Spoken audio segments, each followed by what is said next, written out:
السلام علیکم۔ ماہ رجب 1444 کب اور کس دن شروع ہوگا؟ 27 رجب یعنی شب معراج کس دن ہوگی؟ محکمہ موسمیات نے حتمی تاریخوں کا اعلان کر دیا۔ کیا آپ حالات حاضرہ سے آگاہی حاصل کرنا چاہتے ہیں؟ خبر کے پیچھے چھپے اصل حقائق جاننا چاہتے ہیں تو ابھی سبسکرائب کیجئے جلمل پاکستان کو اور ساتھ ہی گھنٹی کے نشان پر کلک کر دیں۔ آپ کو بتاتے چلیں کہ 29 جمادی الثانیہ یعنی 22 جنوری اتوار کو پاکستان اور انڈیا میں رؤیت ہلال کمیٹیوں کے اجلاس ہوں گے۔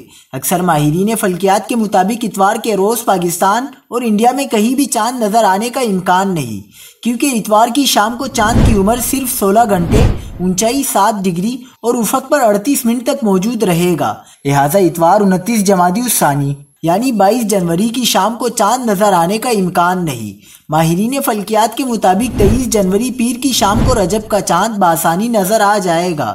محکمہ موسمیات پاکستان کے پیشگی کیلنڈر میں بھی پیر 23 جنوری کو 30 جمادی الثانیہ اور منگل 24 جنوری کو یکم رجب درج ہے۔ یوں پاکستان، انڈیا اور بنگلہ دیش میں یکم رجب 1444 منگل 24 جنوری کو ہوگی، جبکہ 27 رجب یعنی شب معراج 18 فروری 2023 ہفتے کی شام کو ہوگی انشاءاللہ۔